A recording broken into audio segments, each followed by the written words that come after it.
안녕. 지난 시간에 여기까지 했지?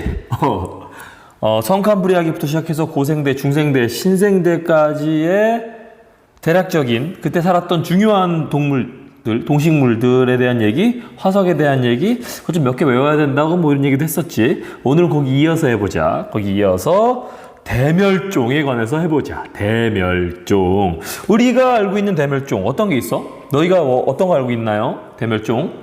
당연히 중생대 후기에 있었던 공룡의 대멸종을 생각하겠죠. 그런데 이전 수업 시간에도 말했던 것처럼 지구상의 대멸종은 그거 하나만 있는 게 아니에요. 최소 5번.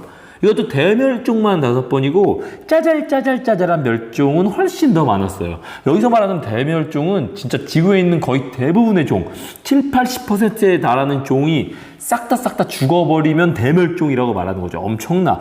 저번에도 말한 것처럼요. 대멸종은 굉장히 흔한 일이에요. 종의 사라짐. 아주 지구를 지배했던 종들이 쭉쭉쭉 사라지는 건 지구 입장에선, 그리고 생명 입장에선 그리 대단한 일이 아니라는 거죠. 어느 순간, 물론 대멸종이라는 게 하루 이틀만 일어나는 게 아니라 수만 년에 걸쳐서 일어나는 거긴 한데, 어느 순간 갑자기 이 인간이 살 수 있는 환경이 아니면, 갑자기 지구가 인간이 살기 어려운 환경으로 바뀌어버리면 인류의 멸종이 시작될 수도 있는 거니까. 무서운 일이에요. 자그마치 5번. 해보자.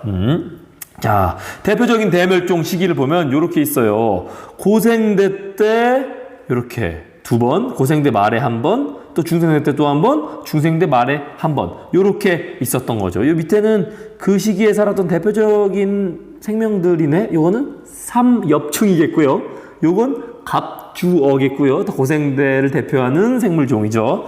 중생대 암모나이트고요. 공룡. 신생대 매머드, 그리고 인류, 호모들이죠, 호모. 자, 그렇다는 거예요. 대멸종 시기가 보통 이래요. 고생대의 시작을 5억 4천만 년 정도 전으로 보고 있으니까 그때부터 쭉 본 거죠. 이렇게 있었어요. 이랬었어요. 좀 더 보자. 고생대 말의 대멸종이 이 중생대 말, 우리가 알고 있는 대멸종, 공룡의 대멸종보다 훨씬 더 규모가 컸어요. 요때 이 고생대 말의 대멸종에는 거의 90%에 달하는, 거의 고생대 말의 대멸종에는 95% 해양생물, 양서류 80% 팍죽, 거의 지구에 있는 생명이 거의 다 죽었다는 거야. 원인은 알 수 없지. 너무나 옛날이고 흔적이 남아있지 않아서 알 수가 없어요. 뒤에서 말할 거지만 대멸종의 원인은 굉장히 다양하고 그 굉장히 다양한 것 중에 뭔지는 우리는 알 방법이 없어. 너무 옛날이니까. 그쵸? 중생대 말의 대멸종은 지금의 정설, 지금의 학계에서 가장 인정받는 건 소행성 충돌이 주요 원인이다 라고 얘기하고 있어요. 어디까지나 주요 원인이야. 정말 여러 가지 문제가 있고 소행성 충돌이 촉발시킨 환경의 환경의 대변화, 이 변화 때문에 이제 이 멸종이 시작되었다라고 말하고 있죠. 단 한 가지 원인일 순 없어. 그래요. 자, 다음 넘어가요. 고생대 말에 이렇게 엄청난 대멸종이 있었다라는 거지요. 근데 무서운 건 이 대멸종의 시기를 보면 대략 뭐 간격이 일정하진 않지만 이렇게 있어요. 우리 대멸종은 언제쯤 올까? 이렇게 짧은 시기에도 있었네. 대략 간격을 보면 대멸종 다가온다. 대멸종 다가와. 다음. 쉽지가 않아요. 근데 중요한 건 복합적인 환경 변화. 중요한 건 환경 변화라는 거야. 그 어떤 원인에 의해서든 모르겠지만요. 결과적으로는 환경의 변화를 만들어낸 수많은 원인들. 그 원인들에 의해서 대멸종을 불러일으킨 대멸종이 일어난 거죠. 생명이라는 건 결국 환경에 종속된 존재들이니까 환경이 조금만 변하면 그 생명이 살기 참 어렵잖아요. 알다시피. 자, 그럼 이런 급격한 환경 변화의 원인이 무엇이냐? 이 급격한 환경 변화의 원인이 곧 대멸종의 원인이니까 교과서를 보세요. 종종 이게 보면 교과서 몇 쪽인지 말해달라는 친구들이 꽤 있는데 보면 아니까요. 뭐 몇 쪽인지 굳이 안 써도 그냥 보면 알잖아요. 교과서 펴봐요. 이 얘기 그냥 딱 눈에 보이니까요. 그림도 뭐 교과서 그림 갖다 써서 그 그림이 이 그림이니까 뭐 교과서 몇 쪽인지 자꾸 물어보지 말고 직접 펴보면 돼. 파이팅. 자, 환경 변화의 원인 어떤 게 있냐? 뭐 산소량 급감에 의한 생산자 감소, 즉 식물들이 감소한다는 얘기죠. 화산 분해에 따른 온실기체 급증, 이 결과로 지구의 온도가 바뀔 거고 그 온도 변화에 적응하지 못한 생명들이 죽어나갈 거니까요. 이 화산 분화에 의해서 화산재가 태양빛을 차단하기도 하고 해수면 높이가 급상승하기도 한다. 뭐 이런 얘기했죠. 결과적으로 다 지구 환경 변화를 일으킨 원인이죠. 이거 말고도 과학자들은 정말 많은 대멸종의 원인들을 얘기해. 뭐 이게 대표적으로 이런 것들도 있지만 태양 플레어를 원인으로 꼽는 과학자도 있거든요. 태양 플레어도 진짜 무서워. 우리가 자세히 배운 적은 없지만 태양이 폭발을 하잖아요. 계속 태양 자체가 원래 폭발을 끊임없이 하는 거니까 핵융합 폭발을. 근데 태양이 이렇게 있으면요. 태양이 이렇게 있으면 태양은 간헐적으로 플레어라는 방향성이 있는 폭발을 해요. 갑자기 얘가 폭발을 뿌악 이렇게 폭발을 하거든요. 이 뿌악 폭발이 규모가 다 다르고 방금 말한 대로 간헐적이라서 그냥 언제 터질지 몰라. 근데 이 규모가 다 다르다는 말에는 엄청난 규모의 플레어 폭발도 있다는 거죠. 지구에 영향을 줄 정도의 폭발도 종종 일어나요. 과학자들은 보통 11년 정도를 주기로 보고 있는데 이 태양 플레어 폭발이 팍 오면 여기에 있는 요 전만한 지구는 태양 플레어 폭발의 영향으로 갑자기 막 인공위성이 망가진다든가 통신기기가 망가져서 통신이 두절된다든가 이런 일이 발생하거든요. 근데 이런 태양 플레어가 우리가 상상도 못한 엄청난 규모로 있었고 그 플레어가 만약에 지구 방향이었다면 이 역시도 대멸종의 원인이 될 수 있다라고 말하는 과학자도 많죠. 근데 이 플레어는 흔적을 남기지 않는 거야. 흔적이 없어요. 그래서 태양 플레어 때문에 대멸종이 촉발되었다라고 말하기가 어렵죠. 흔적이 없으니까. 근데 이럴 수도 있다라고 말하는 과학자들도 많대요. 무섭죠. 재밌기도 하고 무섭기도 하고 재밌기도 하고 뭐 그래요. 대멸종은 이런 기간 동안 일어나요. 뭐 우리 입장에서는 되게 긴 시간이지만 지구 입장에서는 그리 긴 시간이 아니죠. 요런 동안 일어나면서 종의 상당한 비율이 거의 동시대에 사라져. 갑자기 사라져요. 무서운 일이야.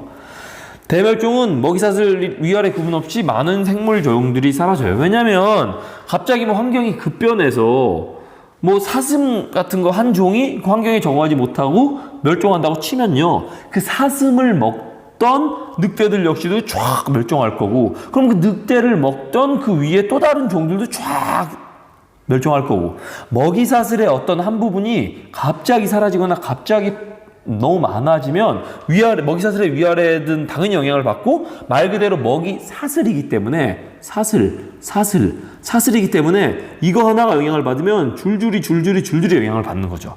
그러면서 그냥 쭉 생물들이 사라지는 거예요. 알겠죠?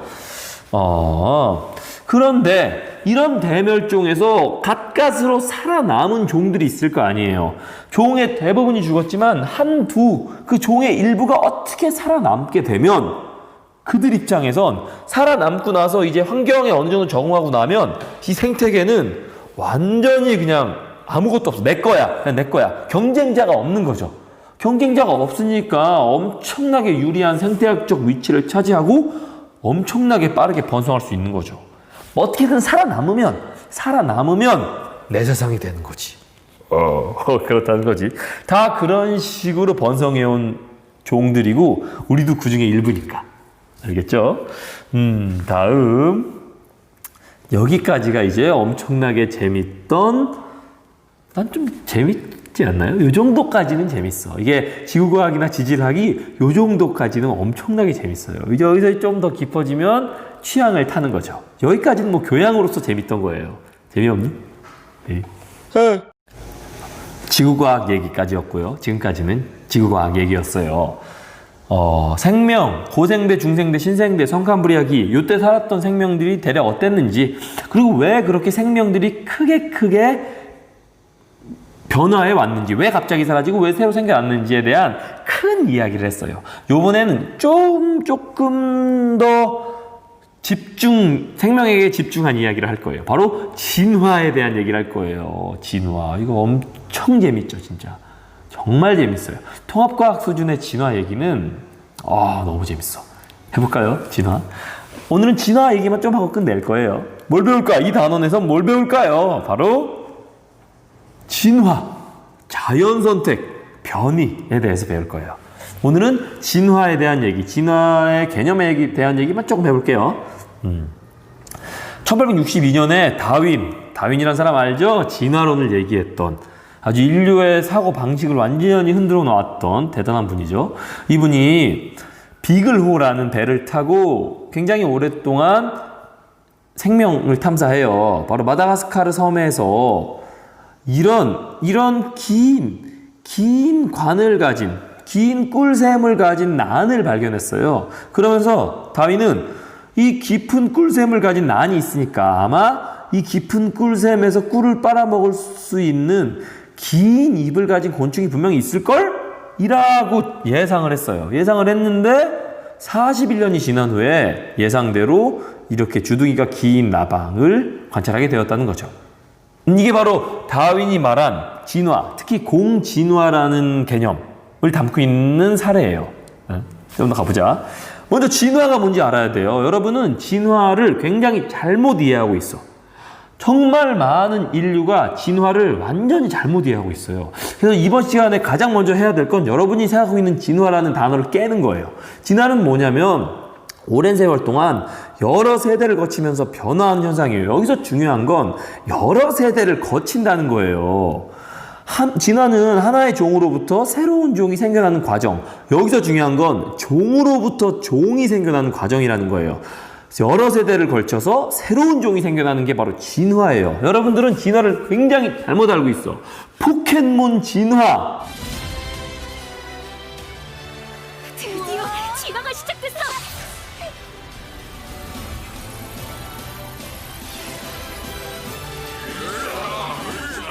이상의 꽃이야.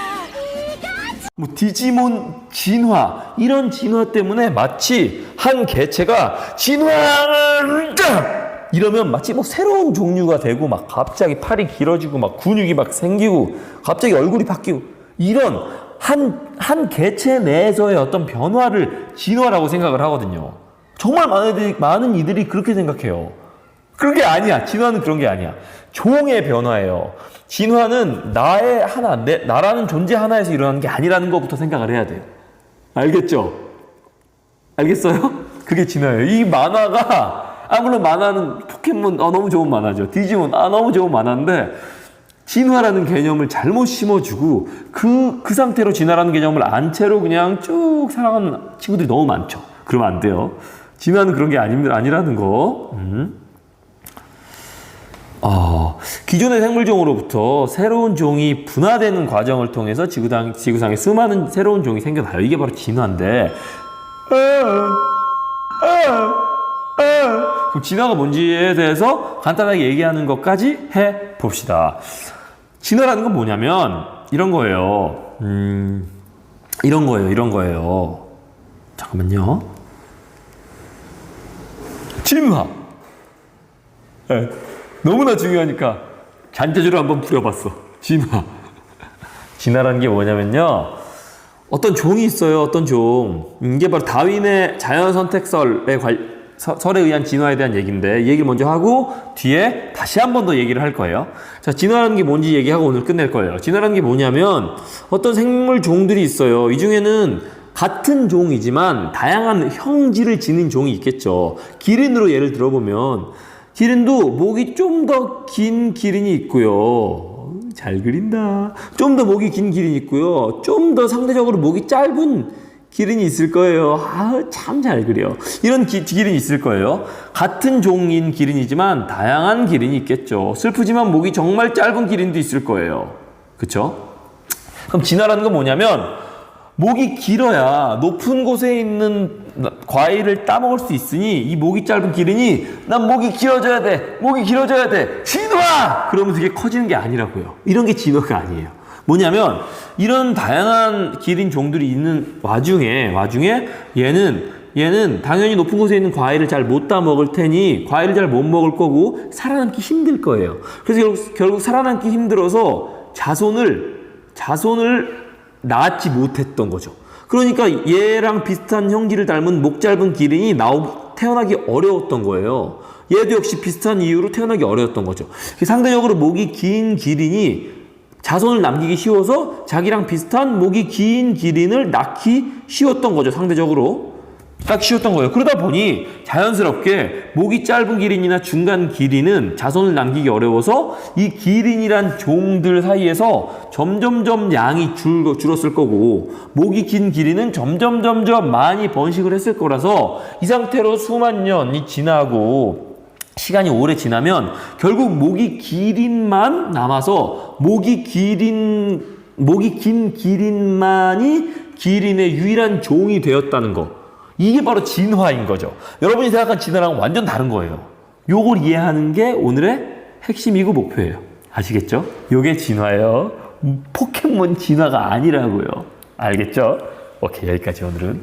고생했어, 안녕. 다음 시간에 이 진화에 대한 얘기를 좀 더 해보자. 이거는 지금 얘기한 건 다윈이 주장한 진화고 다른 방식의 진화를 주장하는 사람도 있거든요. 이제 그 얘기도 할 거예요. 안녕. 고생했어. 안녕. 안녕. 머리가 맨날 왜 이렇게 되지? 이렇게? 바보같이?